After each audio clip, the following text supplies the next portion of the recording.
Assalamualaikum warahmatullahi wabarakatuh. Waalaikumsalam warahmatullahi wabarakatuh. Nama saya adalah Cynthia Devi Maesaroh. Saya adalah calon guru penggerak Angkatan 7 dari SDN Tambak Romo 2, Kecamatan Padas, Kabupaten Ngawi, Jawa Timur. Pada tugas demonstrasi kontekstual modul 3.1, saya mendapatkan tugas untuk mewawancarai 2-3 pimpinan atau kepala sekolah yang ada di tempat saya dan juga pada instansi yang lain. Pada kali ini saya mewawancarai Bapak Kepala Sekolah yang ada di SDN Tambak Romo 2 Kecamatan Padas, yang mana instansi tersebut adalah instansi saya. Perkenalkan Bapak Kepala Sekolah yang ada di samping saya. Silahkan memperkenalkan diri, Pak. Terima kasih Bu Cynthia. Saya perkenalkan diri saya. Nama saya Partonggolan Sinaga SPD, Kepala SDN Tambak Romo 2 Padas. Saya tinggal di Mangunarjo, punya istri 1 dan punya anak 1. Saya kira cukup sekian perkenalannya. Terima kasih Pak Sinaga atas perkenalannya. Baiklah, kita mulai sesi wawancara ini.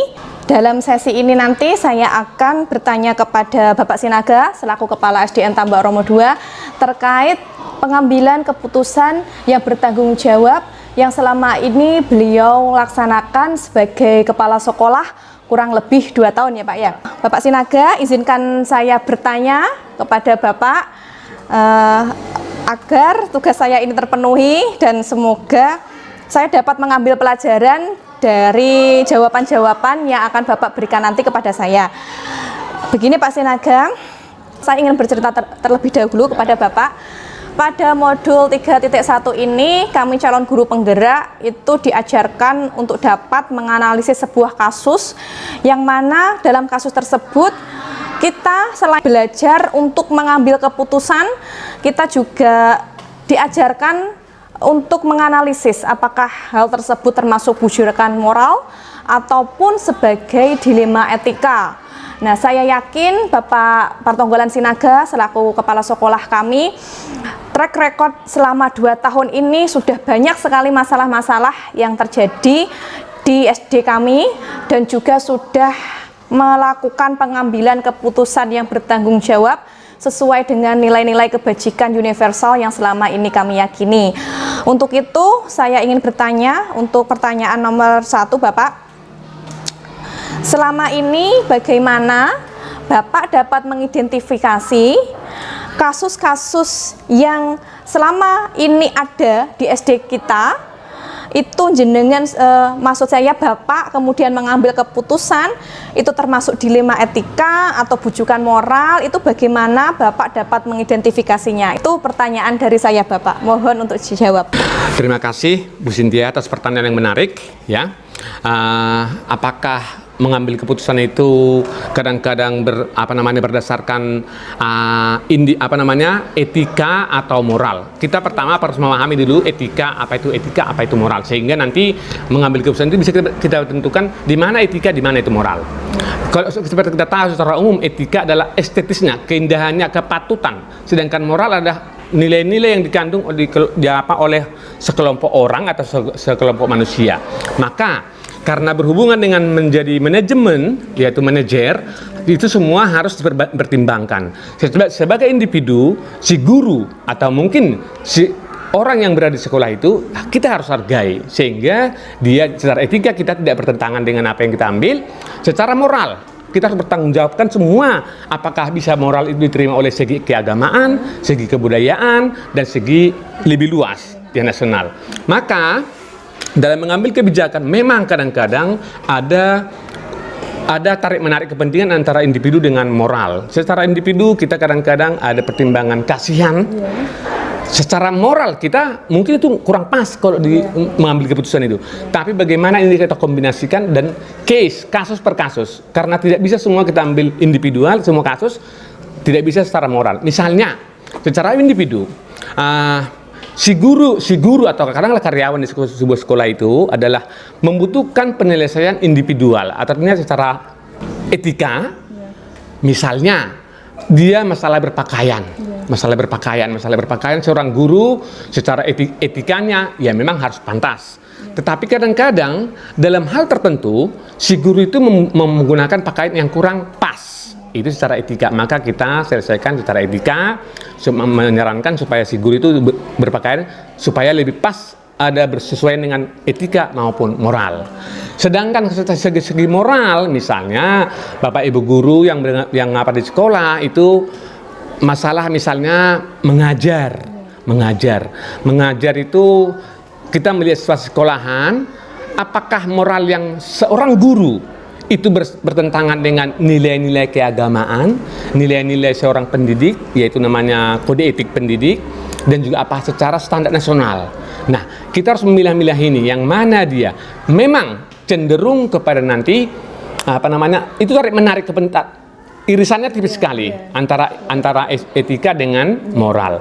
Tapi secara umum adalah pendidikan, karena itu suatu lembaga, artinya bukan hanya keluarga tapi lembaga yang terdiri dari berbagai macam latar belakang, maka kita cenderung mengambil secara etika kepatutan, patut enggak untuk semuanya, sehingga nanti sekalipun nanti moral itu ada irisan yang tidak bisa dipisahkan, ada moralnya, ada etikanya, tapi memang secara umum kita mengambil etika dalam mengambil sikap kalau mengalami masalah seperti itu. Oke Pak Sinaga, terima kasih atas jawaban yang sangat panjang tadi. Memang benar kata Bapak, dalam mempertimbangkan suatu keputusan itu pasti ada seorang kepala sekolah pasti mempertimbangkan dua hal, yang mana dua hal itu sama-sama mempunyai kepentingan yang hampir sama dan sama-sama mempunyai sisi-sisi yang harus sama-sama diperjuangkan. Saya sebagai anak buah Bapak sudah selama 2 tahun ini mengamati, dan itu jikapun saya di posisi Bapak, saya juga pasti akan mengalami dilema-dilema etika ini. Ya, saya sangat mengerti Bapak. Jadi keresahan apa yang ada di hati Bapak. Mungkin sebelum saya mempelajari modul ini, saya belum mengerti tentang keputusan yang Bapak ambil itu dasarnya bagaimana. Tapi alhamdulillah ini informasi untuk yang menyaksikan video saya. Setelah saya belajar tentang paradigma pengambilan keputusan, saya jadi tahu bagaimana seorang kepala sekolah itu mengambil keputusan dan mempertimbangkan dua hal yang sama-sama berkepentingan. Itu bagaimana, itu luar biasa sekali. Untuk menjadi seorang pemimpin harus bisa seperti itu, nggih Bapak. Kemudian untuk pertanyaan selanjutnya atau pertanyaan kedua, ini saya akan bertanya lagi kepada Bapak Sinaga. Bagaimana Bapak menjalankan pengambilan keputusan di sekolah, terutama untuk kasus-kasus di mana ada dua kepentingan yang sama-sama benar atau sama-sama mengandung nilai kebajikan. Ini seperti yang saya utarakan tadi, Pak. Jadi dua-duanya ini benar dan dua-duanya ini sama-sama memiliki kepentingan. Nah, dalam proses pengambilan keputusan yang seperti ini, Bapak biasanya melakukan atau mengambil keputusannya itu dengan proses yang seperti apa? Ngoten Pak Sinaga. Terima kasih Ibu Cynthia, pertanyaan yang bagus, dan ini memang yang Ibu harus miliki sebagai calon pemimpin di kemudian hari. Ada sering terjadi peristiwa di sekolah, dua misalnya keputusan yang kadang-kadang tarik menarik antara yang mana, tapi begitu sulit menentukan kita memilih yang mana, bagaimana kita memilihnya.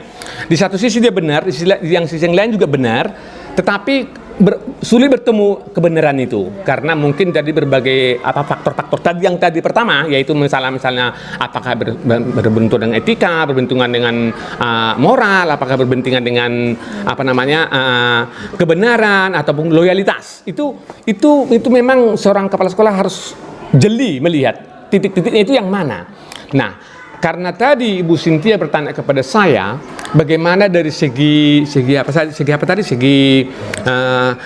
lain satu benar, sisi lain juga yang benar, tapi sulit bertemu, kepentingannya berbeda-beda. Nah, ini harus kita letakkan permasalahan yang sekarang kita hadapi.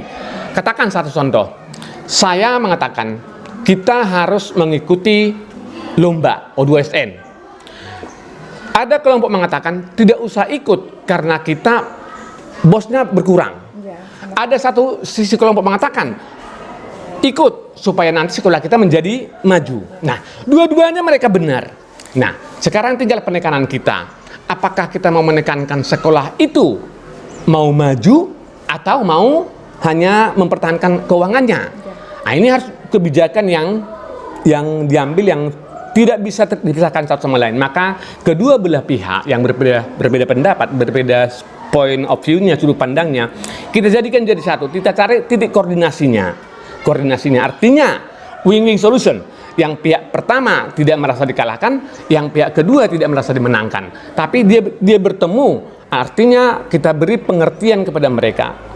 Keuangan kita bisa usahakan bagaimana caranya. Prestasi sekolah juga kita harus perjuangkan. Maka dua-duanya bagaimana kita bisa mengambil keputusan itu. Sehingga tidak ada merasa satu yang kalah, satu menang. Tidak ada. Sama-sama menang mereka, sekalipun dua kelompok yang sedikit tarik-menarik kepentingan. Dengan kasus tadi itu, sisi keuangan atau sisi prestasi. Ya, itu harus bisa dibedakan. Itu kira-kira Bu Cynthia yang bisa saya beri jawabannya. Terima kasih. Terima kasih Pak Sinaga telah berkenan menjawab pertanyaan yang nomor 2 ini. Memang Bapak, jadi dalam proses pengambilan keputusan ini memang kita harus mencari titik temu yang efektif, yang mana titik temu ini tidak lagi merugikan kedua belah pihak, dan juga mereka yang kedua belah pihak ini bisa saling untung. Intinya seperti itu Bapak.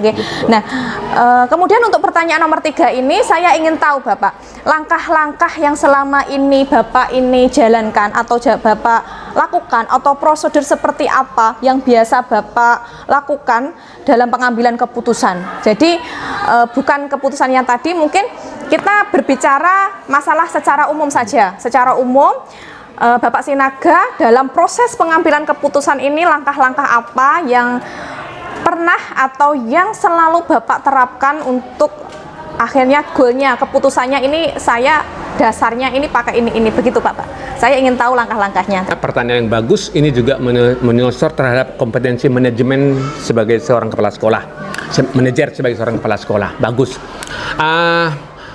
Keputusan yang diambil oleh kepala sekolah hendaknya bukan bersifat otoritas. Artinya keputusan itu bersifat demokratis. Kenapa? Suatu lembaga bisa maju bukan hanya terletak pada kepala sekolahnya, tetapi juga terletak kepada semua stakeholder yang ada di sekolah itu, maupun orang tua, anak, guru, karyawan, kepala sekolah. Maka bagaimana kita mengambil keputusan supaya menjadi apa? Di dalam lembaga pendidikan biasanya dibuat dulu visi misinya, visi misi sekolah itu, sehingga nanti dari sana kita turunkan menjadi sebuah keputusan yang lebih spesifik. Katakan visi misi kita, misalnya sekolah di mana kita berada secara demografis ini 100% Muslim. Nah, masyarakat kira-kira menginginkan apa? Jiwa keagamaan. Lalu inilah yang kita harus terjemahkan ke bawah, dan kita mengajak kepada stakeholder yang khususnya sebagai guru lah di lembaga pendidikan, bagaimana kita membuat suatu kesatuan yang utuh, yang kuat, sehingga mereka mengerti apa yang kita ambil ini, mau kemana sasaran kita, sehingga nanti waktu mengambil keputusan kita juga menerima evaluasi dari semuanya. Karena kita tidak sempurna, pengetahuan kita tidak sempurna. Saya sering mengatakan itu. Teman saya yang paling dekat adalah teman saya yang bisa menyerang saya tetapi menggunakan logika. Bukan teman saya yang manggut-manggut, tapi yang bisa menyerang saya tetapi beretika dan bermoral. Itu yang saya senangi. Bukan saya mau zona aman, senang saja, manut-manut. Saya bukan tipe seperti itu. Ya, mungkin itu tidak semua orang seperti itu, tapi saya mengambil sikap seperti itu dalam mengambil keputusan, khususnya manajerial sekolah. Terima kasih, Bu Cynthia. Maaf Bapak, ini saya menyambung dari jawaban yang Bapak utarakan ke saya tadi tentang pertanyaan nomor 3. Ini masih tentang pertanyaan nomor 3, jadi saya ini belum begitu puas Pak ya. Dari uraian Bapak tadi saya menangkap cara berpikir Bapak dalam mengambil keputusan ini berprinsip pada end based thinking Pak. Jadi jenengan punya tujuan, apa itu gambaran tujuan kedepannya, inginnya goalnya seperti apa. Sedangkan pada pembelajaran modul ini saya juga dikenalkan prinsip pengambilan keputusan ini ada yang namanya care based thinking, dan yang ketiga itu ada yang namanya rule based thinking. Untuk care based thinking dan rule based thinking ini, apakah Pak Sinaga selaku kepala sekolah pernah mempertimbangkan hal-hal tersebut dalam pengambilan keputusan? Kalau yang tadi Bapak utarakan itu saya menangkapnya baru di end based thinking. Jadi mungkin ada cerita-cerita menarik dari Bapak tentang dua paradigma yang lain? Terima kasih Bu Cynthia. Ya begitu mengupas sekali saya memahami Ibu sudah betul-betul mendalami menjadi calon seorang pemimpin. Ya, tidak hanya goal yang dituju, tapi prosesnya ini juga ada. Nah, inilah nanti kita akan berbicara tentang aturan-aturan atau rule atau yang kita sepakati tadi itu. Maka saya bilang demokratis, kita memimpin sebagai demokratis, jangan otoriter, karena nanti muncullah kesepakatan di antara kita bagaimana mencari N-nya itu, N thinkingnya itu harus ada prosesnya, yaitu ada aturan-aturan yang kita sepakati bersama, karena kita adalah secara bersama lembaga, bukan perorangan. Beda kalau pribadi itu sendiri. Nah, dan juga ada yang namanya care, peduli.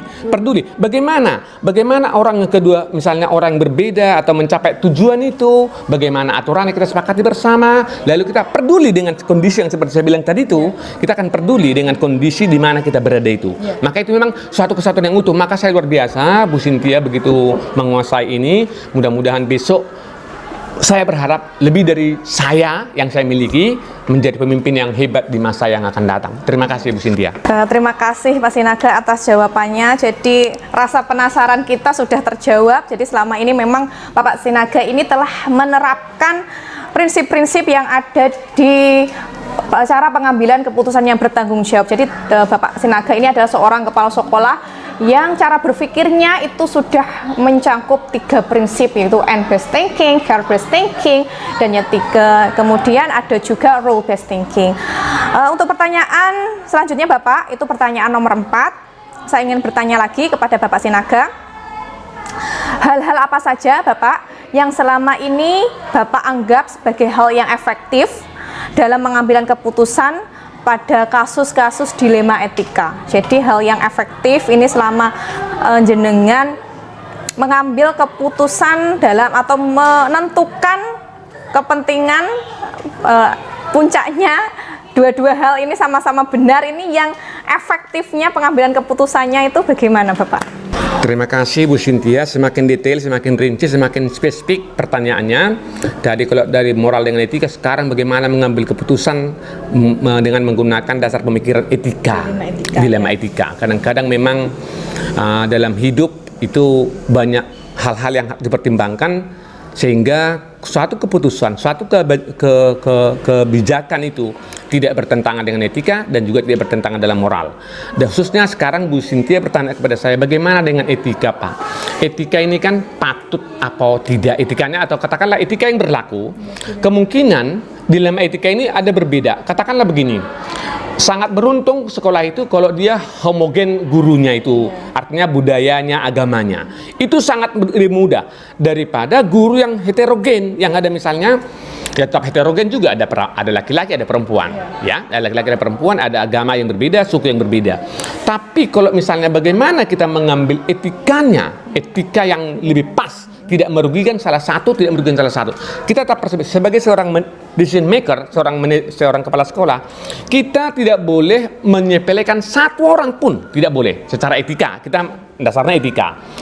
Apakah memang itu mengganggu etika kepada orang lain atau mengganggu kepada etika yang lain? Maka kita harus berada di tengah-tengah sebagai seorang manajer. Artinya mewadahi semua perbedaan-perbedaan. Ini sebenarnya itu jauh lebih sulit bagi sekolah yang bermacam-macam gurunya, usia, etika itu kadang-kadang kan semakin dewasa, semakin banyak pengetahuan, maka dia akan muncul etikanya yang sungguh-sungguh tinggi. Tapi kalau misalnya berbeda, ada yang muda, ada yang tua, ada yang kadang-kadang kita harus bisa memaafkan, tetapi tidak berarti kita membiarkan.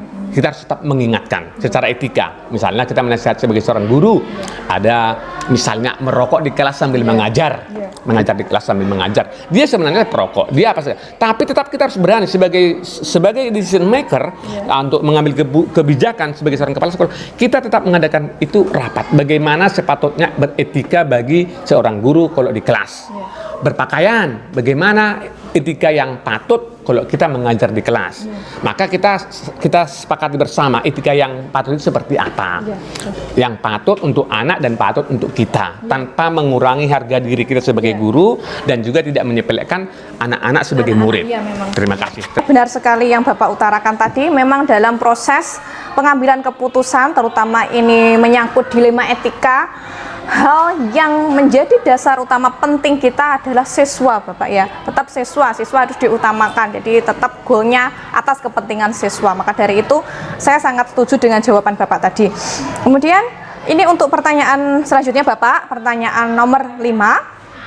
Hal-hal apa saja yang selama ini merupakan sebuah tantangan dalam mengambil keputusan pada kasus-kasus dilema etika, Bapak? Jadi pada kasus-kasus yang sama-sama mempunyai kepentingan yang sama-sama penting, mempunyai sisi yang sama-sama benar. Terima kasih Bu Cynthia. Ini semakin seru. Artinya semakin seru, semakin spesifik, semakin detail.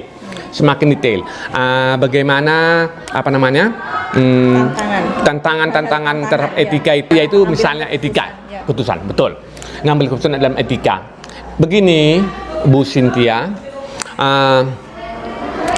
tantangan itu hampir setiap saat terjadi, hanya bagaimana kita mengatasi tantangan itu. Kadang-kadang begini, kadang-kadang seorang guru seni mengajar di kelas secara etika itu tidak patut kalau misalnya dia kayak sambil berteriak atau bagaimana. Tetapi karena itu ekspresi seninya yang teriakkan, bukan karena dia bengok seperti guru bahasa Indonesia yang berteriak seperti kayak orang yang marah, bukan. Tapi ekspresinya yang dia apa? Maka ini kita bisa pahami, dan ini mungkin akan mengganggu kepada anak-anak sebelah yang bukan pelajarannya seni. Padahal ini bagaimana itu etikanya mengajar seorang guru kok bengak-bengok di kelas. Nah, inilah yang perlu kita kita selesaikan bersama supaya Bapak Ibu guru itu kalau misalnya mengadakan sesuatu kegiatan yang kira-kira di luar umumnya, itu harus ada bekerja sama dengan kelas sebelahnya, karena secara umum yaitu yang terganggu, bisa mengganggu. Kalau misalkan katakan saya sekarang mau menggunakan acara Twitter di video, tapi kelas sebelah itu perlu keinginan mengerjakan soal matematika. Nah, itu secara apa mereka akan apa? Tapi kalau ada komunikasi itu, maaf misalnya nanti itu kita sampaikan sebagai kepala sekolah, tolong guru yang satu dengan guru yang lain saling memahami, saling pengertian, dan saling bekerja sama sehingga tidak salah persepsi satu sama lain. Itu kira-kira kurang lebih Mbak Devi yang prakteknya nanti mungkin ibu akan makin dewasa semakin melihat itu menjadi nyata. Terima kasih. Terima kasih atas jawabannya Bapak. Memang tantangan-tantangan atau Pak, istilahnya ini merupakan suatu hal yang wajar dalam suatu pengambilan keputusan. Memang banyak sekali kerikil-kerikil kecil dalam kita mengambil keputusan ya Bapak ya. Memang itu harus kita jalankan, walaupun di atas kerikil-kerikil itu kita memang harusnya berjalan, tidak stuck di situ, agar apapun yang diinginkan atau goal yang kita inginkan itu dapat terlaksana. Oke. Untuk pertanyaan nomor 6 Bapak, apakah Bapak ini memiliki sebuah tata laksana atau jadwal tertentu dalam sebuah penyelesaian kasus dilema etika? Apakah Bapak langsung menyelesaikannya di tempat jika Bapak mempunyai sebuah case atau mempunyai sebuah permasalahan, ataukah Bapak ini memiliki sebuah jadwal penyelesaian dalam bentuk prosedur, kemudian bentuk atau prosedur seperti apa yang Bapak jalankan dalam proses pengambilan tersebut? Terima kasih Bu Cynthia. Pertanyaan yang bagus. Bagaimana prosedur atau tata laksana kerja Bapak sebagai seorang kepala sekolah untuk mengambil keputusan untuk menyelesaikan suatu masalah yang berhubungan dengan etika, dilema etika. Terima kasih Bu Cynthia. Ini mungkin setiap sekolah dengan sekolah lain berbeda, kasus waktu bisa berbeda, zaman guru yang berbeda bisa berbeda kasusnya, tetapi tetap ada. Tetapi yang penting adalah kita harus memang mempunyai tata laksana bagaimana menyelesaikan sebuah masalah. Yang pertama, saya biasanya harus mengenali masalah itu, masalahnya apa, latar belakangnya apa, latar belakang dia membuat ada masalah etika di sana, latar belakangnya apa, sehingga nanti kita jelas menyelesaikannya, tidak membias. Latar belakangnya apa, lalu kita rumuskan, masalahnya masalah etika itu adalah etika seperti ini, katakanlah etika sopan santun atau etika yang lain, ya, etika sopan santun. Kita harus mempunyai rujukan, sehingga nanti nggak tiba-tiba guru saya misalnya kebetulan sepatunya satu, tidak kasih kaki satu, langsung di tempat saya itu cenderung tidak mau seperti itu. Kalau sudah lebih fatal, saya akan berembuk dan memanggil secara pribadi. Pertama harus kita permasalahkan pertama itu adalah apa masalahnya, apa latar belakangnya, tindakan apa yang diambil, sehingga nanti memecahkan masalah itu nggak membias, lebih spesifik. Lalu setelah itu kita bicarakan bersama, kita bahas bersama yang mana yang kira-kira jalan terbaik, masalahnya tepat sasarannya. Lalu setelah itu nanti kita merefleksi apakah tindakan itu sudah benar, apa sudah sesuai dengan sasaran tujuan tadi itu, menyelesaikan masalah yang tadi itu, ya masalah etika tadi itu. Kalau seandainya kurang benar, kita sebagai manusia kita harus belajar ada kekurangan dalam hal ini, karena memang ada kurang pas sesuai dengan tujuan permasalahan yang kita hadapi. Nah, itu kita harus mempunyai sistematikanya, itu memang program tata laksana itu, sehingga dia koyok-koyok berbau ilmiah penyelesaiannya. Bagaimana tadi kan sudah kita rumuskan masalahnya, permasalahannya apa, lalu kita ujinya itu berbagai segi. Pertama bisa kita uji legalitasnya. Uji legalitas, apakah sudah benar secara aturan-aturan itu sudah memenuhi syarat enggak yang kita gunakan itu. Yang kedua ada uji regulasi atau profesi, etika profesi.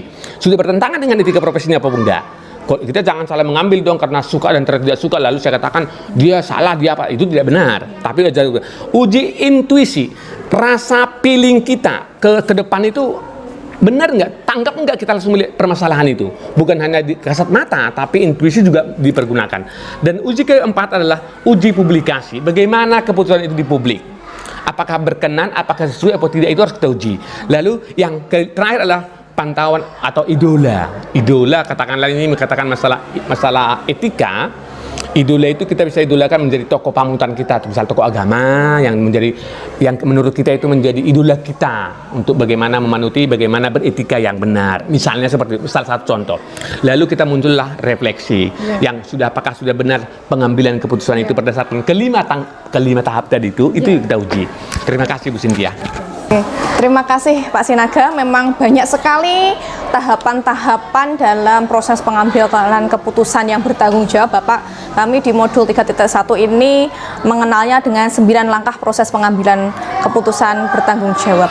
Kemudian untuk pertanyaan nomor 7 atau Bapak, adakah Bapak seseorang atau faktor-faktor apa yang selama ini mempermudah atau membantu Bapak dalam pengambilan keputusan pada kasus-kasus dilema etika? Adakah faktor atau orang-orang yang menyertai Bapak dalam proses pengambilan keputusan tersebut? Terima kasih. Seperti yang tadi saya bilang, sebagai seorang kepala sekolah, dia harus mempunyai kompetensi manajerial. Artinya dia nggak harus semuanya bisa, serba bisa. Maka perlu sentuhan atau bantuan orang lain.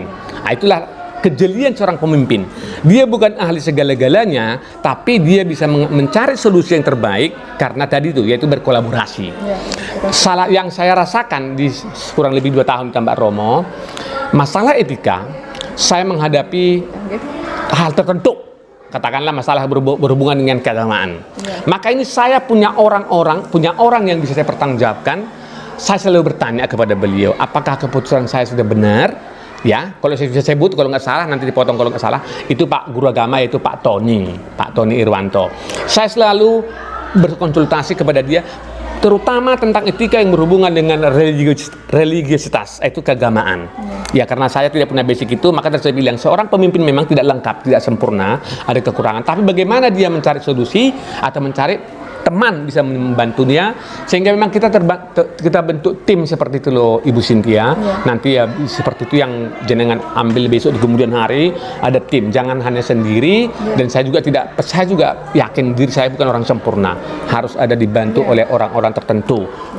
Misalnya seperti di sekolah yang saya ini dalam keagamaan saya dibantu oleh Pak Tony Irawan, sedangkan masalah tentang IT saya dibantu oleh Ibu Cynthia yang baik ini, yang bagus ini.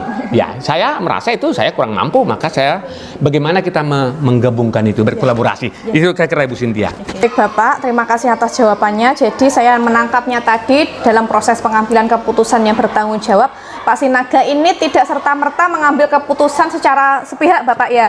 Tetap Pak Sinaga ini mempertimbangkan dari usulan banyak orang dan juga selalu berkolaborasi dengan rekan-rekan guru yang ada di SD kami. Terima kasih Bapak atas jawabannya.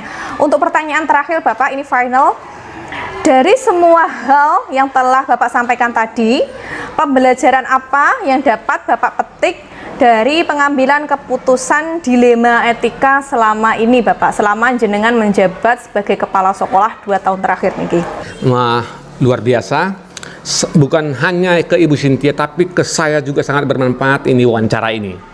Paling tidak, saya kembali disegarkan bagaimana mengambil keputusan yang benar berdasarkan etika. Etika yang adil, yang semua itu. Dengan etika, moral, dan juga yang lain. Saya diingatkan, saya mempunyai manfaat sehingga saya kembali, bisa segar kembali ingatan saya. Sehingga saya kadang-kadang, disinilah saya merefleksi diri saya. Ternyata selama ini saya masih ada yang di luar itu. Katakanlah emosional subjektivitas saya masih kadang-kadang muncul. Tapi sekarang dengan adanya wawancara oleh guru penggerak modul 3.1 ini, bukan hanya memperkaya Bu Cynthia, tapi juga saya sendiri sangat bermanfaat sekali. Paling tidak saya diingatkan kembali hal-hal yang belum pernah saya baca, sekarang saya dapatkan. Maka terima kasih Bu Cynthia. Terima kasih atas semuanya. Ini bermanfaat sekali buat saya, bukan hanya Bu Cynthia, tapi untuk saya juga dan kemajuan SD Tambak Romo 2 khususnya. Terima kasih.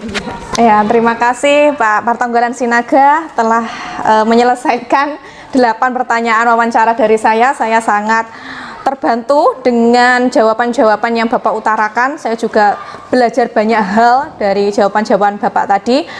Akhirnya saya yang terakhir saya ucapkan terima kasih. Tugas demonstrasi kontekstual terselesaikan dengan baik. Saya harap video ini dapat bermanfaat bagi siapapun yang menyaksikan. Akhir kata, saya minta maaf jika ada salah-salah kata dalam proses wawancara tadi. Wassalamualaikum warahmatullahi wabarakatuh. Waalaikumsalam warahmatullahi wabarakatuh. Ya, terima kasih Pak. Terima kasih.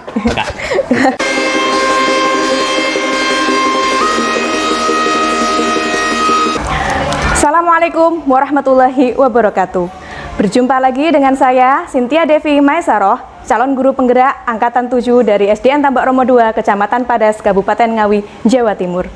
Jika kemarin saya sudah wawancara dengan Bapak Kepala Sekolah saya, yaitu Bapak Partonggolan Sinaga, pada hari ini saya akan meneruskan sesi wawancara dengan Ibu Kepala Sekolah yang sangat hebat yang ada di samping saya. Boleh perkenalkan diri terlebih dahulu, Ibu? Assalamualaikum warahmatullahi wabarakatuh. Perkenalkan, nama saya Eka Ermianti. Sejak tahun 2021, tepatnya tanggal 17 September 2021, saya bertugas di SDN Bendo 1, Kecamatan Padas, Kabupaten Ngawi. Ya, Rasanya itu saja ya, Ya. perkenalan dari saya. Iya. Baik Ibu Eka, terima kasih atas perkenalan singkat dari Ibu Eka. Bu Eka, sebelum kita masuk ke sesi wawancara, izinkan saya sebagai calon guru penggerak mengutarakan tujuan dari pertemuan kita kali ini. Jadi begini Bu Eka, kami calon guru penggerak pada tugas demonstrasi kontekstual modul 3.1 ini diajarkan untuk bagaimana cara menganalisis kasus dan cara pengambilan keputusan yang bertanggung jawab berdasarkan nilai-nilai universal yang selama ini kita yakini. Jadi selain kita diajarkan untuk menganalisis kasus ini termasuk dilema etika atau bujukan moral, kita juga belajar bagaimana mempertanggungjawabkan keputusan yang sudah kita buat. Untuk itu sebagai kepala sekolah yang sudah berpengalaman, kurang lebih Bu Eka ini sudah 2 tahun menjabat sebagai kepala sekolah, hampir 2 tahun. Saya yakin Bu Eka sudah mengalami berbagai pengalaman yang sangat luar biasa dalam proses pengambilan keputusan yang bertanggung jawab. Untuk itu, saya ingin mendengarkan pengalaman-pengalaman dari Bu Eka melalui sesi wawancara yang akan saya adakan hari ini.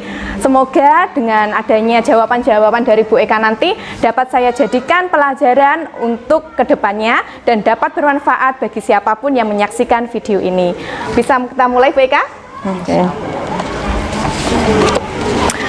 Bu Eka, untuk pertanyaan nomor 1, ini terkait tentang identifikasi permasalahan yang pernah terjadi selama kurang lebih 2 tahun di SDN Bendo 1 ini Bu Eka. Selama ini bagaimana Bu Eka sebagai kepala sekolah dapat mengidentifikasi kasus-kasus yang merupakan dilema etika ataupun bujukan moral? Begitu Bu Eka, pertanyaan untuk yang nomor 1. Baik, untuk pertanyaan nomor 1 yang terkait dengan identifikasi kasus ya, yang terkait dengan dilema etika Ya, dilema dan bujukan etika, moral. bujukan moral. Ya, sebenarnya itu sama tapi berbeda, ya toh. Alhamdulillah nih, jadi seperti mengupas kembali memori saya ketika diklat CKS tahun 2020 ya, seperti itu. Sebenarnya kalau seperti teoritis yang mungkin diterapkan di guru penggerak mungkin tidak, tapi kami mempelajari yang namanya leadership ya. Jadi waktu itu ada materi kepemimpinan memang. Nah, ketika saya menemukan hal ini, apa namanya tadi, dilema etika atau bujukan moral, kalau saya melakukan identifikasi secara teoritis yang mungkin ada di dalam modulnya guru penggerak mungkin tidak plak begitu ya, tapi ada beberapa hal itu yang memang saya mencoba ketika saya menemukan kasus-kasus itu, saya coba untuk mengidentifikasi masalah ya atau kasus itu. Yang pertama itu saya mencari namanya sudut pandang benar atau salah dulu. Benar ya, ada seperti itu ya. Saya ingat saya seperti itu, benar atau salah dulu. Jadi kalau ada seperti ini, benarnya di mana, salahnya di mana, begitu. Kemudian yang berikutnya saya prioritaskan untuk adanya apa ya? Seperti macam pertentangan ya. Pertentangan antara kesetiaan ya, kesetiaan dengan kasihan. Kasihan ya. Keadilan, bukan kasihan, keadilan atau kesetiaan dengan rasa kasihan. Ya, jadi ada humanisme di dalam ini. Ini harus dilakukan sesuai dengan regulasi karena kita kan harus patuh, setia, loyal terhadap regulasi. Namun dari satu sisi kita juga harus melihat sudut pandang rasa kasihan gitu, karena menggunakan hati, menggunakan humanisme kita. Terus yang ketiga ada 4 ya sebenarnya. Kalau secara teori kemudian saya adopsi begitu ya gitu. Yang ketiga itu ini sudut pandangnya untuk kepentingan individu apa kepentingan kelompok? Iya, benar sekali. Gitu ya, benar ya. Sama berarti. Kemudian yang keempat itu saya melihat kasus ini apa ya? Dampaknya itu jangka panjang apa jangka pendek. Iya, betul. Jadi kalau saya mengidentifikasi masalah seperti itu, meskipun kalau dalam praktek di lapangan itu tidak 4-4-nya saya terapkan, mungkin ada salah 1, salah 2 begitu ya. Jadi tidak semua, namun yang menjadi patokan untuk saya mengambil sebuah keputusan yang tentunya keputusan ini keputusan yang bijak, keputusan yang bermaslahat untuk orang banyak gitu, saya mengacu pada itu cara mengidentifikasinya. Iya. Itu sudah masuk cara berpikir Bu Eka itu berarti untuk kebaikan orang banyak. Care based thinking. Betul. Betul seperti itu. Terima kasih Bu Eka. Terima kasih Bu Eka atas jawaban yang luar biasa ini. Jadi ini suatu hal yang memang antara diklat CKS yang pernah dilakukan Bu Eka 2 tahun yang lalu dengan modul guru penggerak 3.1 ini hampir sama Bu ya. Kita memang mempelajari tentang kepemimpinan dan cara pengambilan keputusan yang bertanggung jawab sebagai seorang pemimpin ya. Kemudian untuk pertanyaan nomor 2 Bu Eka, bagaimana Ibu menjalankan pengambilan keputusan di sekolah, terutama untuk kasus-kasus di mana keduanya itu sama-sama benar Bu. Keduanya mempunyai kepentingan yang sama, keduanya ini sama-sama benar, kemudian sama-sama mengandung nilai kebajikan. Jadi Bu Eka mengalami dilema etika, bagaimana sebagai seorang pemimpin dalam mengambil keputusan itu Bu Eka. Baik, untuk pertanyaan kedua, kalau lihat sama-sama benar, kemudian sama-sama nilai pentingnya ada, tetap saya ambil dengan skala prioritas. Jadi skala prioritas. Namun skala prioritas yang saya buat itu juga ada dasar. Jadi ada prinsipnya. Biasanya yang pertama itu saya akan melihat dampak. Jadi hasil akhirnya. Jadi dampak dari keputusan ini tuh seperti apa hasil akhirnya? Itu sudah harus dipikirkan. Jadi memang visioner itu dipentingkan ya. Jadi goalnya. ya, jadi kalau kita menjadi seorang leader ke depannya, kalau nanti bisa jadi kepala sekolah ya. Ini kalau saya amati dari teori maupun dari pengalaman, ketika kita nanti menjadi leader itu harus visioner, harus berpikir kita melakukan hari ini, kita membuat keputusan hari ini itu sebenarnya dampaknya 1 bulan, 2 bulan, 1 tahun, 2 tahun dan seterusnya. Itu harus dipikir. Jadi pertama kali adalah saya melihat hasil akhirnya. Ya, seperti itu. Kemudian yang berikutnya saya itu harus membuat rel dengan peraturan atau regulasi. Karena tidak mungkin saya melangkah sendiri. Ya, seperti saya ambilkan contoh ketika pandemi. Saya masuk ke sini pas pandemi, baru akan PTMT. Keluar SE Bupati, ya toh, keluar dari juga beberapa SK dari gubernur ya, menteri. Itu berarti kan saya harus membuat sebuah keputusan yang situasional dengan sekolah saya atau lembaga yang saya pimpin. Nah, sekolah saya itu lahannya besar. Tetapi siswanya sedikit. Kalau saya mengikuti regulasi dari pemerintah, satu kelas itu separuh-separuh, saya tidak efektif. Gurunya kasihan. Nah, kecuali kelas besar yang jumlahnya lebih dari 28 siswa dibuat separuh-separuh enggak masalah. Nah, saya siswanya cuma 12. Nah, kan tidak efektif. Nah, berarti ada sudut pandang regulasi gitu. Jadi hasil akhir dampaknya seperti apa, kemudian regulasi yang mengatur. Kemudian yang berikutnya itu ketika saya mengambil keputusan, saya harus ya tadi main rasa. Main rasa itu nanti menumbuhkan kepedulian yang juga akan bermuara pada kepentingan bersama. Jadi tidak bisa keputusan itu hanya berpihak untuk kepentingan saya, hanya untuk rasio saya, akal saya tidak. Tapi ini juga kalau ini diterapkan untuk si A, bisa enggak? Kalau ini nanti diterap dampaknya untuk si B, bagaimana? Itu sudah harus dipikirkan. Jadi ada 3 hal kalau saya yang paling utama dengan kasus benar-benar dengan nilai kebijakannya, saya harus melihat skala prioritas itu dengan mempertimbangkan hasil akhirnya seperti apa. Kemudian yang kedua tadi regulasi yang mengaturnya seperti apa, dan kemudian yang ketiga itu menumbuhkan kepedulian dan kepentingan bersama. Luar biasa sekali.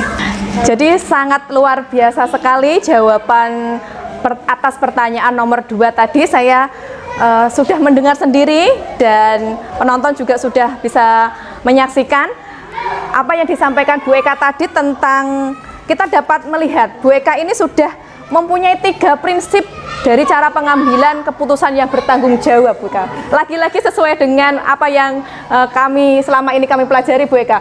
Sudah apa itu end based thinking, kemudian rule based thinking, dan juga care based thinking. Jadi Bu Eka selama pengambilan keputusan bertanggung jawab itu yang pertama jenengan tadi memikirkan goalnya dulu, jadi berpikir berbasis hasil akhir.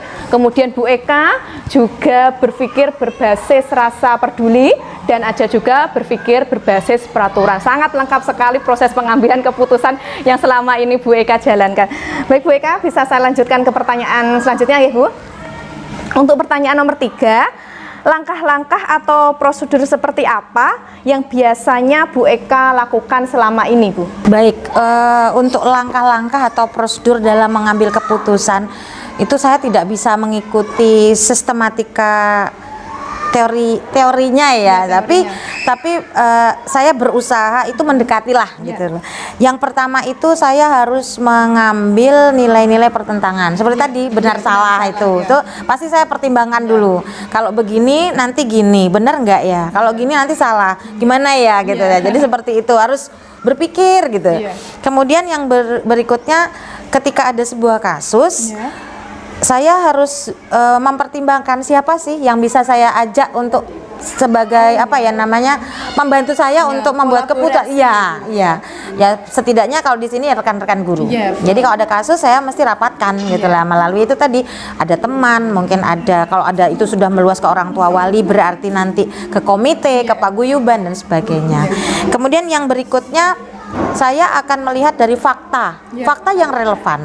gitu. Seperti tadi kan saya cerita, sekolah-sekolah lain mengikuti peraturan separuh-separuh gitu, 50%, 50%. Kalau saya tidak efektif, saya lihat fakta di lapangan, daripada anak-anak itu cuman berkeluyuran dan sebagainya di luar, alangkah lebih baiknya mereka tetap berangkat ke sekolah, mereka ikut pelajaran, guru juga tidak lelah. Saya juga mempertimbangkan kesehatan guru gitu loh. Kok siswa sedikit ngajar separuh-separuh, ya sudah dimasukkan dalam satu kelas. Karena apa? Itu tadi pertimbangan saya, luas ruangan dengan rasio siswa itu cukup untuk namanya distance itu lah, jarak itu, jarak antara satu meja ke meja yang lain. Jadi why not gitu loh. Kalau saya kok harus masuk separuh-separuh, jadi meskipun ada regulasi juga saya mengikuti fakta-fakta yang relevan. Berikutnya, kemudian saya uji kebenaran, uji benar salah maksud saya. Jadi benar salah itu saya uji dulu. Yang tadi saya pikirkan di tahap awal, pertentangan benar salah gitu ya. Mungkin sikap antara keadilan, kesetiaan terhadap regulasi dengan rasa kemanusiaan itu saya juga nanti uji kebenaran, uji benar salahnya. Nek seperti ini nanti gimana ya hasilnya? Kalau saya seperti ini hasilnya seperti apa? Kemudian berikutnya saya membuat resolusi. Pasti setiap masalah ada solusinya, tapi di belakang solusi pasti ada resolusi. Karena itu tadi setiap kasus ada dampak positif dan negatifnya. Nah, dari dampak positif dan negatif berarti saya harus membuat resolusi, kan gitu. Kalau dampaknya negatif apa, kalau dampak yang positif apa gitu loh. Setelah resolusi saya baru kemudian saya refleksikan. Nah, itu saya tidak berjalan sendiri sih sebenarnya membuat keputusan, karena saya ada rekan untuk saya ajak bicara ya, minimal rekan-rekan guru. Nah, di situ nanti saya membuat sebuah refleksi kepada teman-teman, ini kalau hasil akhirnya seperti ini, kayak kemarin itu ya saya kembalikan lagi perkara PTMT itu, ya ini kalau kita refleksikan efektifnya deh kita lanjut aja Bu gitu. Nah, kemudian yang separuh-separuhnya tidak separuh kelas, tapi separuh kalau kita kan sebelum ada K13 sebelum ada IKM itu kan kita pakainya kelas rendah, kelas tinggi. Kalau sekarang kan pakai fase. Jadi waktu itu kelas rendah, kelas tinggi. Jadi kelas rendah, kelas tinggi kita bagi. Jadi mungkin shift hari ini yang masuk kelas rendah. Itu kami refleksikan. Saya refleksikan bersama teman-teman. Oh, ini efektif Bu. Kemudian kita membuatlah rencana tindak lanjutnya. Jadi setelah refleksi, terakhirnya saya berpikir untuk kedepannya dengan rencana tindak lanjut. Itu seperti itu. Itu saya. Tapi nggak tahu kalau secara teori itu benar atau tidak. Oke Bu Eka, terima kasih atas jawabannya. Bu Eka tadi bertanya secara teori benar atau tidak, tentu benar Bu. Jadi tentu benar lagi. Jadi secara teori memang seperti itu. Dalam proses pengambilan keputusan yang bertanggung jawab, tetap yang dipertimbangkan dari kalau benarnya begini, kalau salah bagaimana, kemudian siapa nanti yang dapat dampaknya ini bagaimana jika diterapkan. Kemudian ada juga tadi tentang regulasi Bu ya, itu adalah kita bekerja di lingkungan pemerintahan Bu ya, sudah sepatutnya kita taat pada regulasi yang berlaku pada saat ini gitu Bu. Itu memang penting. Tapi terkadang regulasi itu juga bersifat luas Bu, situasional seperti yang Bu Eka ceritakan tadi terkait PTMT yang terjadi di SDN Bendo 1 karena jumlah siswanya yang terbatas ya. Jadi bisa disiasati atau regulasi itu tidak berlaku jika siswanya memang demikian adanya ya Bu ya. Ada juga tadi Bu Eka menyebutkan selama pengambilan keputusan Bu Eka ini juga melakukan koordinasi tentunya Bu ya, tidak berjalan sendiri. Itulah yang paling penting Bu ya. Jadi selama saya belajar di pendidikan guru penggerak ini Bu, sangat diajarkan untuk berkolaborasi Bu. Jadi tidak bersifat individual, tidak bersifat menang sendiri dan lain sebagainya. Memang kita kolaborasi dan komunikasi adalah suatu hal penting dalam sebuah organisasi. Oke Bu Eka, terima kasih. Akan saya lanjutkan untuk pertanyaan berikutnya Bu Eka. Hal-hal apa saja yang selama ini Ibu anggap efektif dalam pengambilan keputusan pada kasus-kasus dilema etika? Begitu Bu Eka nggih.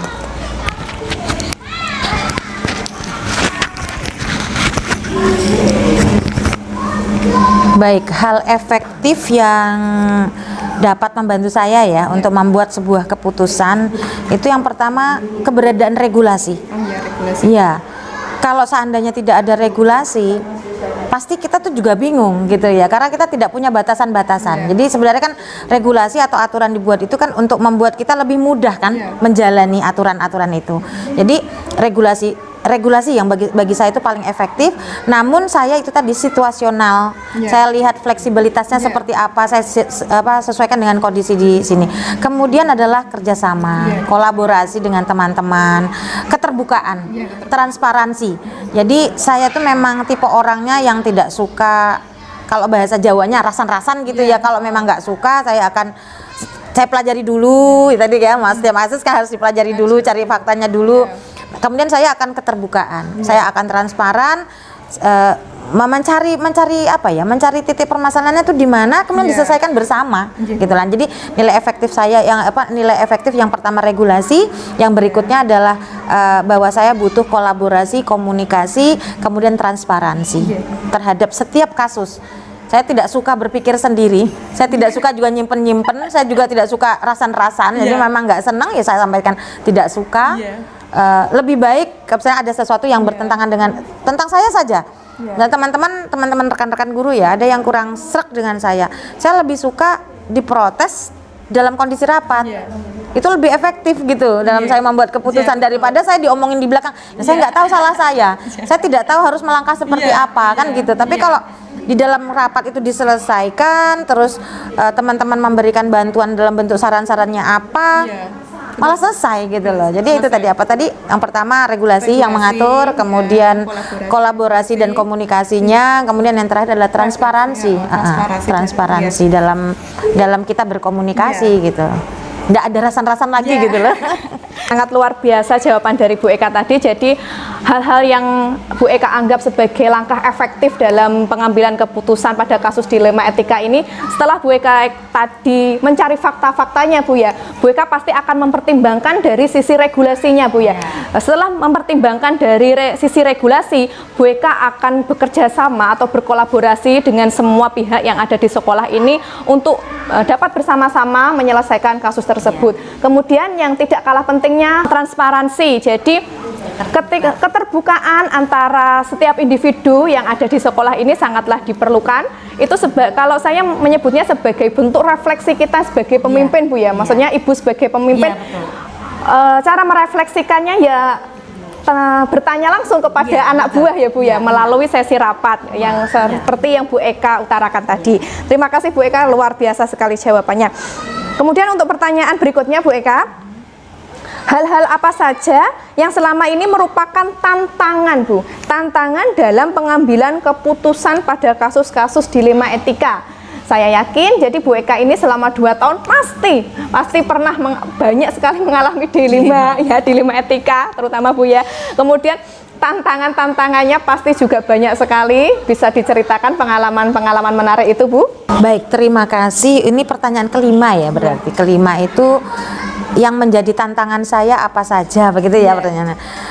Tadi di depan saya sudah menyebutkan bahwa ketika saya untuk membuat sebuah keputusan terhadap sebuah kasus, salah satunya kan ada saya harus melawan pertentangan antara keadilan, kesetiaan dan rasa kasihan. Jadi tantangan saya yaitu main hati. Jadi setiap masalah, setiap kasus, setiap sebuah keputusan itu tidak hanya sekedar rasio, tidak sekedar akal, tidak sekedar regulasi, tapi saya juga harus humanis saya pakai, kemanusiaan saya pakai gitu. Seperti beberapa waktu kita pada saat masih menggunakan pembelajaran jarak jauh ya, seperti itu anak-anak juga sesuai dengan ini moto saya, ada inovasi gitu ya, ada inovatif ini. Jadi ini singkatan baik. Berkarakter, agamis, inovatif dan kreatif. Nah, inovatif berarti kan saya harus mengembangkan teknologinya anak, begitu ya. Walaupun sekolah di sini sekolah pinggiran, sekolah kecil, berarti kan saya tetap, karena itu sudah visi misi saya. Slogan saya baik, salah satunya inovatif, berarti anak-anak harus saya kenalkan teknologi. Namun masyarakat di sini ekonominya di bawah rata-rata, begitu ya. Sebagian besar sih, tidak semua.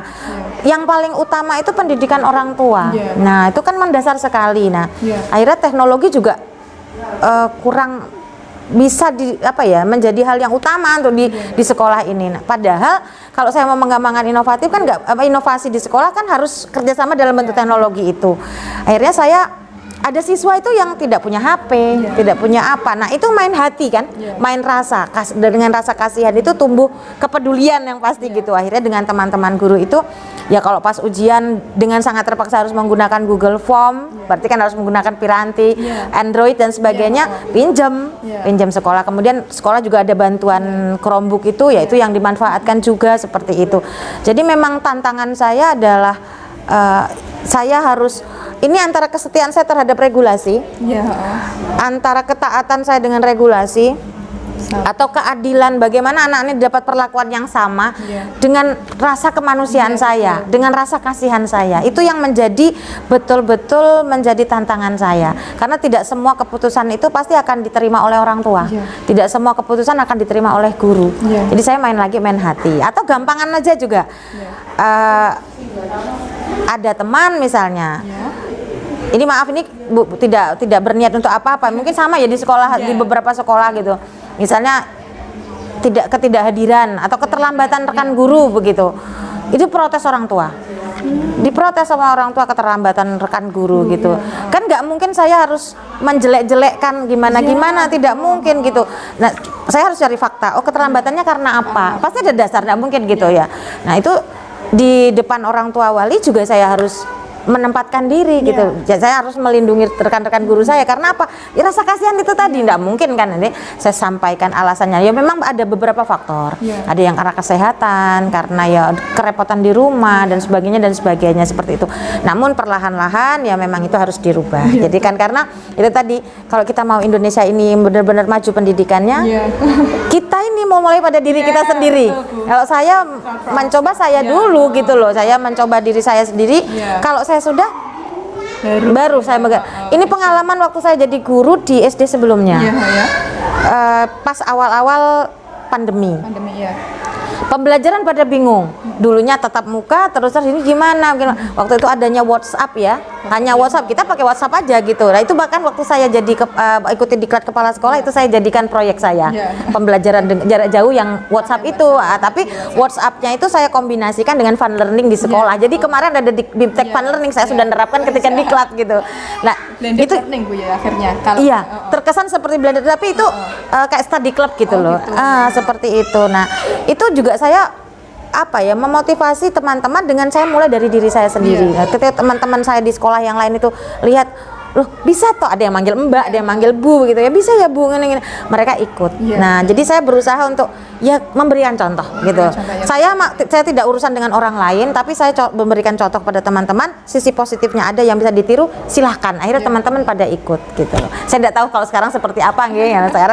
Karena itu bagi saya waktu itu kan saya menerapkan untuk kedepannya memang saya sedang diprogram untuk mengikuti program kepala sekolah ya, waktu itu seperti itu.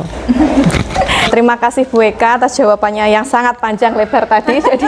Jadi tantangan-tantangan selama 2 tahun ini sangat banyak sekali Bu ya.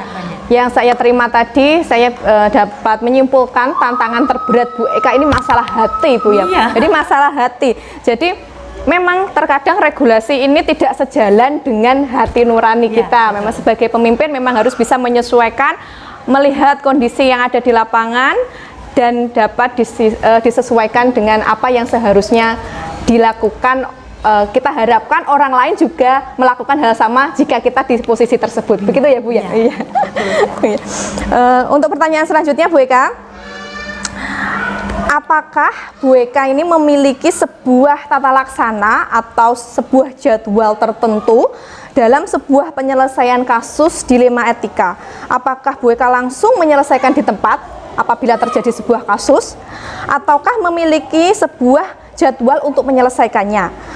Bentuk atau prosedur seperti apa yang biasanya Bu Eka jalankan dalam hal tersebut? Panjang pertanyaannya. Tapi kalau boleh saya simpulkan pertanyaannya itu pertama tentang jadwal apakah saya punya jadwal gitu. Sebenarnya begini, setiap kasus, setiap masalah yang terjadi terkait dengan dilema etika ini tadi ya, atau bujukan moral, ini situasional.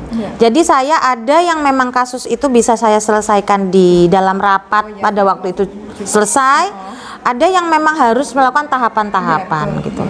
Namun semua kondisi apakah itu selesai di dalam satu waktu atau itu dengan proses, itu saya melakukan ya seperti kita melakukan penelitian. Pertama saya harus mengidentifikasi masalah dulu. Nah, masalahnya apa gitu, kemudian tujuannya apa, kan gitu, latar belakangnya apa gitu. Kalau kita buat penelitian kan ada pendahuluan gitu ya, ada latar belakangnya apa, kira-kira dari latar belakang ini tujuannya apa begitu. Kemudian saya identifikasi permasalahan-permasalahannya apa, misalnya seperti itu. Baru kemudian saya susun langkah-langkah. Itu kalau kadang bisa diselesaikan dalam satu waktu gitu, dalam kondisi rapat ada kasus kita selesaikan, walaupun itu pakai tahap-tahap ini. Ada yang memang itu terjadwal, nanti ada lagi seperti misalnya kasus anak misalnya ya. Jadi kadang ada permasalahan itu meskipun dia menggunakan tahap-tahap, kita selesaikan satu waktu. Ada yang itu tadi terjadwal ya, seperti saya sampaikan tadi, penyelesaian anak yang bermasalah. Kita harus cari tahu latar belakangnya apa gitu. Nah itu kita buatkan semacam program. Minggu depan kita lihat progresnya seperti apa. Nah seperti itu kan sebuah kasus juga kan, seperti itu. Kok anak ini seperti ini, ternyata buntut-buntut. Hasil akhirnya kita dapat bahwa anak ini kurang perhatian orang tua, karena orang tua kerja di sini kan mayoritas orang tuanya kerja di luar. Jadi nggak bisa semata-mata anak ini kita cap langsung nakal gitu, nggak bisa gitu loh. Sekarang nggak bisa ya seperti itu, nggak boleh malah gitu loh. Jadi kita ini melatar belakangnya apa gitu, karena setiap anak itu kan berbeda. Iya unik. Jadi kita tidak bisa, saya nggak usah lihat anak-anak lainnya ya, anak saya sendiri di rumah seperti itu, dia punya bakat minat apa, tidak sama dengan bahkan dengan kakaknya sendiri kan gitu. Jadi udah kita lihat dulu latar belakangnya apa. Ternyata anak ini ya bahasa kasarnya kita sekarang ini caper, cari perhatian gitu ya, seperti itu. Kemudian dari identifikasi masalah, dari apa ya namanya tadi, identifikasi fakta-fakta. Kemudian saya membuat sebuah, kan sudah ketemu hasilnya, baru kemudian saya membuat resolusinya. Ya, yang positif negatif tadi, yang seperti di awal, positif dan negatif itu kita cari penyelesaiannya. Yang negatif seperti apa penyelesaiannya, yang positif seperti apa. Baru kemudian saya refleksikan. Jadi langkah saya yang berikutnya adalah saya refleksikan, ini apa toh yang selanjutnya, ya seperti kalau membuat penelitian juga gitu. Kita refleksikan kira-kira ini sudah mencapai tujuan akhir apa belum, goalnya apa belum. Kalau memang belum, berarti kita harus membuat langkah baru, perencanaan baru, siklus baru lah kalau dalam penelitian seperti itu. Nah makanya siklus barunya disebut dengan RTL, rencana tindak lanjut, yang digunakan untuk penerapan kedepannya seperti itu.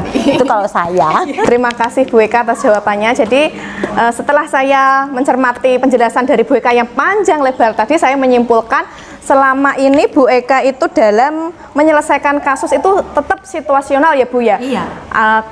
Jika situasi itu bisa segera diselesaikan, ya memang diselesaikan pada saat itu juga. Jika mungkin terkesan berat, kita harus membuat rencana yang sangat matang. Jadi tergantung situasi yang pada saat itu Bu Eka, kasus yang tergantung pada kasus yang dihadapi ya, atau yang akan diselesaikan. Dan yang paling penting, dan saya sangat suka tadi, Bu Eka selalu merefleksikan. Iya, selalu merefleksikan, itu sangat penting Bu, kegiatan merefleksikan. Jadi sudah sesuai dengan angan-angan kita atau belum, sudah sesuai dengan goal kita atau belum. Dan juga yang hebatnya tadi, Bu Eka juga selalu membuat rencana tindak lanjut jika dirasa hal tersebut tidak sesuai dengan apa yang diinginkan pada awalnya tadi. Begitu Bu Eka. Untuk pertanyaan nomor 7 begini Bu Eka, adakah seseorang atau faktor apa yang selama ini mempermudah Bu Eka dalam mengambil keputusan pada kasus dilema etika Bu Eka? Baik, mungkin bukan seseorang, tapi sekelompok orang. Karena saya itu tipe orang yang tidak mau membawa pekerjaan rumah, masalah di rumah ke sekolah, atau masalah sekolah di rumah gitu loh. Karena nanti tumpang tindih. Ya kalau moodnya baik, kalau moodnya jelek, perkara di rumah lagi negatif, saya bawa ke sekolah, semua orang nggak salah pun saya marahin gitu. Jadi saya tidak mau. Nah, jadi bukan seorang. Kalau seorang pasti cenderungnya pada suami ya, hanya tempat curhat aja gitu. Jadi faktor atau orang-orang bukan seorang tapi orang-orang yang memudahkan saya untuk membuat keputusan yang paling utama itu adalah rekan guru. Rekan guru. Jadi saya tidak, sejauh ini saya kalau mau melangkah apapun mesti saya rundingan dulu. Saya rundingan dulu mau melangkah seperti apa. Kecuali ada hal-hal insidental yang memang itu instruksi loh ya, instruksi dari atasan, saya langsung. Nah, karena keputusan bukan saya membuat, tapi itu sebuah instruksi. Berarti saya langsung gitu. Tapi kalau ada kasus yang terjadi langsung di tempat ini, di lembaga ini, saya pasti rundingan. Saya tidak bisa. Karena kan banyak aspek yang akan menjadi penentu keberhasilan dari kasus-kasus yang terjadi di sekolah. Jadi pertama adalah rekan guru. Yang paling utama adalah rekan guru. Kalau itu nanti sudah meluas, kasus-kasus ini harus saya bawa ke ranahnya ke orang tua. Berarti saya harus melibatkan komite sekolah dan orang tua. Tidak bisa saya cuman sekedar hanya rekan guru tok tidak selesai gitu. Dan tidak menutup kemungkinan juga ya anggota masyarakat atau masyarakat sekitar ya gitu ya. Kemudian yang berikutnya adalah atasan langsung. Ya di sini mungkin ya Korwil, ya dinas pendidikan begitu. Karena apapun yang terjadi kadang-kadang kasus itu kan karena tumbuhnya karena regulasi. Nah, regulasi itu bagaimana saya menyikapinya di dalam lembaga yang saya pimpin begitu. Nah, ini ketika saya menemukan suatu masalah ya termasuk salah satunya adalah atasan itu yang menjadi faktor yang membantu saya untuk membuat sebuah keputusan. Jadi tidak keluar dari rel regulasi maksud saya, tidak juga menyakiti perasaan orang lain, perasaan guru, perasaan orang tua. Juga ini nanti dampaknya kepada anak. Pastinya muara terakhir semua namanya lembaga itu tetap ke anak. Jadi ke anak lagi-lagi ke anak begitu. Bukan ke saya, bukan ke siapa-siapa, tapi ke anak. Muara terakhir adalah student well-being. Kalau di kepala sekolah dulu namanya ada untuk proses pembelajaran dan student well-being. Siswa-siswa yang selamat dan bahagia. Memang benar sekali apa yang jenengan utarakan tadi, Bu. Dalam proses pengambilan keputusan yang bertanggung jawab, kepentingan utama yang harus diutamakan adalah kepentingan siswa. Ya, memang siswa ini adalah yang harus kita layani, utamanya dalam lembaga sekolah. Jadi dalam mengambil keputusan yang diuntungkan pertama kali haruslah siswa. Sesuai dengan student agency kita, Bu ya, adalah student well-being atau mencetak generasi siswa-siswa yang selamat dan bahagia. Dan saya sangat salut dengan Bu Eka tadi. Dalam proses pengambilan keputusan yang bertanggung jawab ini, Bu Eka ini tidak hanya sendiri, tapi ternyata melibatkan banyak orang yang hal itu dapat mempermudah Bu Eka dalam proses pengambilan keputusan yang bertanggung jawab. Ada tadi guru-guru, pastinya itu orang tua, wali, kemudian masyarakat ya, komite, dan juga tentunya para pemimpin-pemimpin kita yang ada di dinas pendidikan, yang ada di Korwil dan lain sebagainya. Hebat sekali, Bu.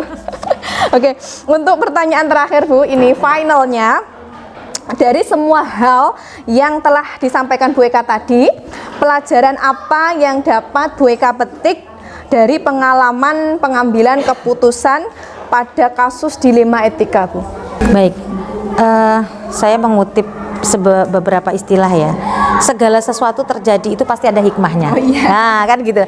Jadi kasus-kasus yang terjadi di lapangan, di sini jelas di pendidikan ya, di lembaga saya, pasti ada pembelajaran yang bisa saya ambil. Nah, ini kalau saya rasakan hikmahnya itu nggak lepas dari tujuan pendidikan nasional, tidak lepas dari implementasi kurikulum merdeka, yaitu pendidikan karakter.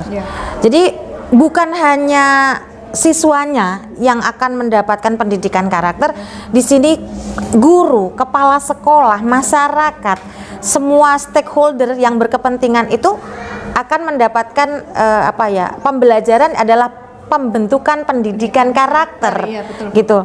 Jadi keputusan yang bijak, keputusan yang baik itu muara terakhirnya tetap pendidikan karakter. Akan tumbuh rasa cinta, akan tumbuh rasa kasih, akan tumbuh rasa sayang, ya toh. Akan ada rasa kepedulian, gitu. Makanya tadi di depan ada pertentangan hati nurani, gitu ya. Nah, kemudian ada mungkin di sini penegakan keadilan. Taat terhadap peraturan, kan itu kan semua kedisiplinan, itu kan pendidikan karakter, berarti kan tidak lari-lari dari tujuan pendidikan nasional. Jadi kalau kita lihat pendidikan nasional itu tidak hanya untuk pada siswa, tetapi juga kepada guru, pada pengelola lembaga dan sebagainya. Kemudian menumbuhkan rasa tanggung jawab, rasa kepedulian dari banyak hal gitu loh, dari setiap aspek yang terjadi. Dan yang paling utama, yang paling akhir itu sebenarnya bagi saya adalah apresiasi, penghargaan. Jadi penghargaan itu tidak semata-mata dalam bentuk materi, dalam bentuk benda, ucapan terima kasih, kemudian sikap saling menghormati, itu sudah sebuah penghargaan, sudah apresiasi. Kemudian misalnya antara guru dengan kepala sekolah kan jadinya berbeda kan. Kalau kita seperti tadi loh, maksudnya proses yang saya tempuh akan akrab gitu loh, akan akrab. Jadi apresiasi itu kalau bagi saya bukan dalam wujud benda, materi, bukan reward seperti itu, tapi kedekatan hati antara pengelola lembaga, antara pimpinan dan rekan-rekan guru yang saya ajak kerjasama. Itu sebuah apresiasi, menghargai. Umpamanya ya gurunya itu respect terhadap perintah, itu kan sudah apresiasi terhadap kepala sekolah. Nah, kepala sekolahnya juga kepedulian terhadap gurunya ada gitu loh, memperhatikan lah gitu loh, seperti itu. Jadi kalau saya pembelajaran yang saya petik dari keputusan yang bijak tadi adalah pendidikan karakter. Pendidikan karakter. Ya. Terima kasih Bu Eka, jawabannya luar biasa lagi. Jadi tentang apa itu pelajaran yang dipetik Bu Eka ini tidak lepas dari pendidikan karakter yang selama ini kita gaung-gaungkan. Jadi hikmah dari pengambilan keputusan yang selama ini Bu Eka buat ini tidak lain dan tidak bukan muaranya adalah memperkuat nilai-nilai kebajikan Bu Eka ya. Itu nilai-nilai kebajikan ini harus dikuatkan tidak hanya pada siswa tetapi juga pada diri sendiri Bu Eka sebagai pemimpin dan juga pada tenaga pendidik dan kependidikan yang ada di sekolah Bu Eka yang SDN Bendo 1 ini. Oke, terima kasih Bu Eka, sesi wawancara ini sudah selesai. Sangat berjalan dengan lancar dan jawaban-jawaban dari Bu Eka tadi sangat menginspirasi saya. Semoga juga dapat menginspirasi siapapun yang menyaksikan video ini.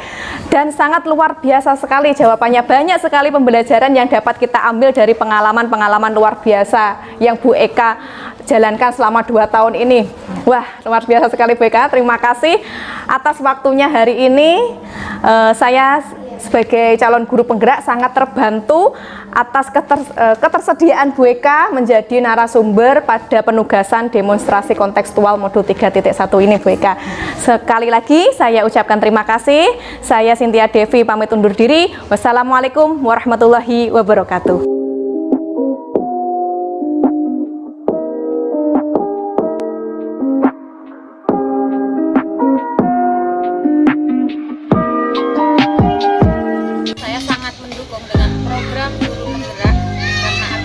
Indonesia menjadi lebih maju.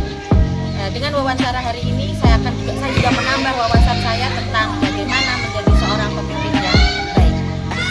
Guru penggerak, bergerak, bergerak, menggerakkan.